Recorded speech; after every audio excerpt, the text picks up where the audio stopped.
When last we left our tale, the mighty Titans, children of Gaia and Kronos, also known as Uranus, had just been born. These ancient beings, 12 in total according to Hesiod, were the rulers of the cosmos long before the Olympians we know so well, Zeus, Poseidon, Hades, and the rest. The Titans were grand elemental forces of nature, embodying the primal energies of the world. But as powerful as they were, their reign would not last forever.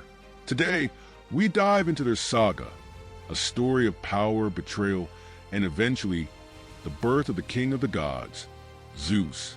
Let's start with a brief introduction to each of these 12 titans. First, there was Oceanus, the titan of the sea, rivers, and water itself.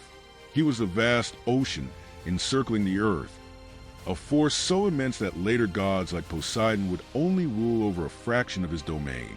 Next was his sister and wife, Tethys, the titaness of fresh water and nurturing streams. Together, Oceanus and Tethys gave birth to 3,000 river gods and 3,000 Oceanids, water nymphs who inhabited every stream, river, and spring. Now, the idea of sisters becoming wives may seem strange to us, but in Greek mythology, and especially in the era of the Titans, this was common. The Titans, being the first generation of divine beings, often paired with each other.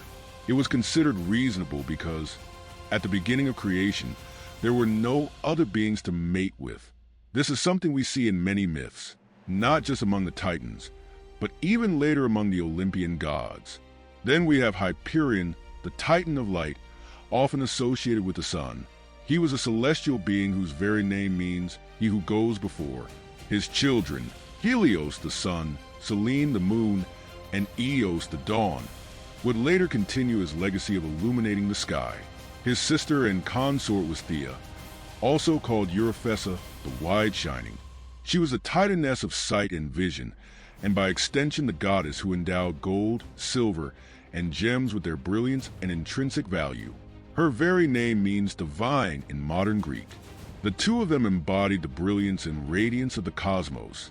Next, we have Zeus, the titan of intellect and the axis of the heavens. He represents the power of inquiry, questioning, and intelligence. His wife was Phoebe, the titaness of the moon and prophecy.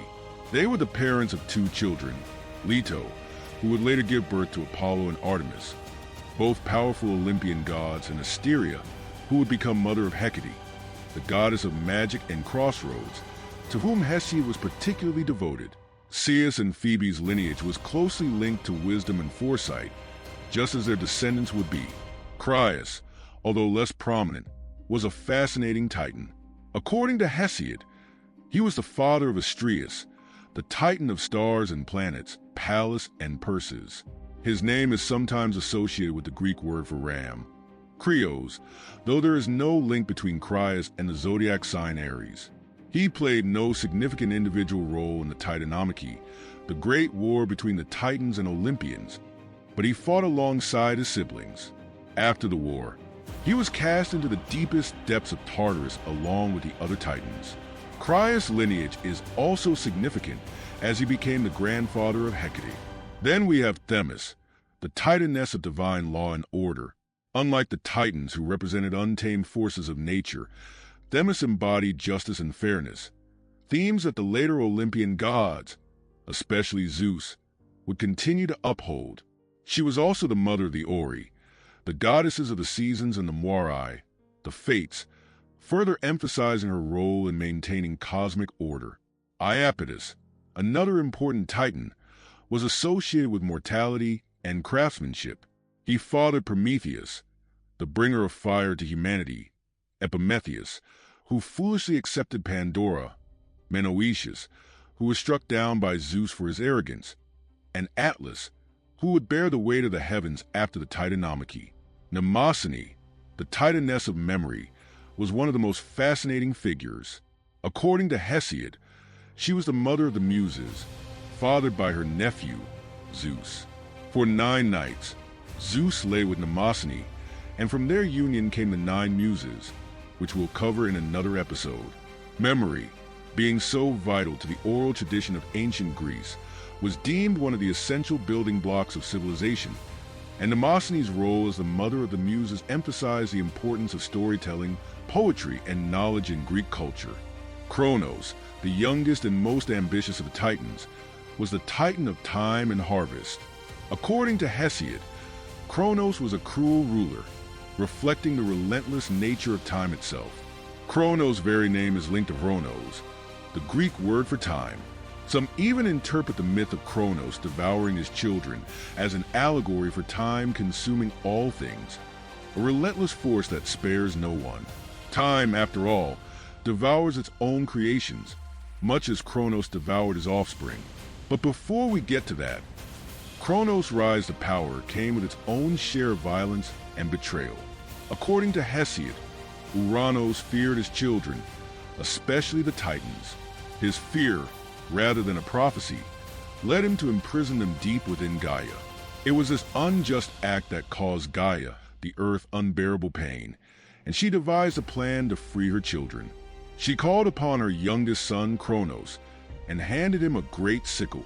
When Uranos descended to lie with Gaia, Kronos struck, castrating his father and ending his reign. This act of betrayal was the first great overthrow in Greek mythology, setting the stage for a cycle of vengeance that would continue for generations. Ironically, Kronos would later fall prey to the same fate, as his own children would rise up against him. Now, from the blood of Uranos that spilled upon the earth, new beings were born. The Erinyes, also known as Furies, the goddesses of vengeance, as well as the giants and the Meliads, the nymphs of the ash tree. These figures were tied to the primal forces of nature, much like the Titans themselves, but they were often seen as more chthonic, connected to the underworld and the darker aspects of existence. It was during this time that Aphrodite was born, according to Hesiod's Theogony, when Kronos severed his father Uranos' genitals and cast him into the sea. The blood and foam, or aphros in Greek, that formed around them gave rise to Aphrodite. She emerged from the sea off the coast of Cythera and later drifted to the shores of Cyprus, earning her epithets Cytherea and Cyprus. While Aphrodite did not align herself with Kronos or the Titans, her birth marked a significant shift in the divine order. Her influence stretched across both gods and mortals, signaling the emerging complexity and refinement that would characterize the Olympian era. As the Titans remained deeply connected to the primal forces of the earth, Aphrodite's birth foreshadowed the coming of a new, more intricate balance in the cosmos, one that would eventually culminate in the rise of the Olympian gods. With Uranus dethroned, Kronos took the throne and ruled alongside his sister and wife, Rhea, the Titaness of fertility and motherhood. Together, they presided over what could be called the Golden Age. But despite their power, their reign was far from perfect. The Titans were seen as more primal and cruel compared to the later Olympians. They embodied untamed natural forces and, while not always unjust, they ruled with less regard for the balance and justice that the Olympians would later bring. The Titans were more connected to the earth, deep and ancient, whereas the Olympians represented a more refined and civilized order.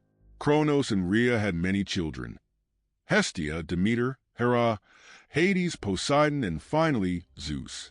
But Kronos, haunted by the fear that one of his children would overthrow him, just as he had overthrown his father, decided to take drastic action.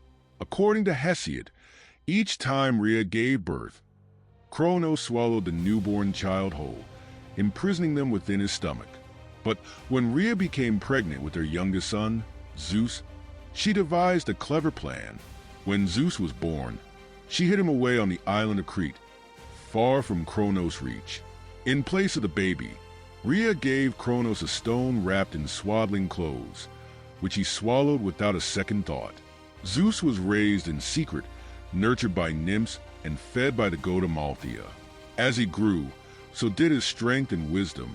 In time, Zeus would come to challenge his father, Kronos, fulfilling the prophecy that had haunted the Titans from the start. But that, my friends, is a story for another day. For now, Kronos still sits upon his throne, unaware that his youngest son, Zeus, is alive and preparing to bring about the end of the Titans' reign. The stage is set for a cosmic battle that will change the very fabric of the universe. If you enjoyed this story, don't forget to like, subscribe, and hit that notification bell so you don't miss what comes next. Until then, remember, even the mightiest rulers cannot escape the hands of time.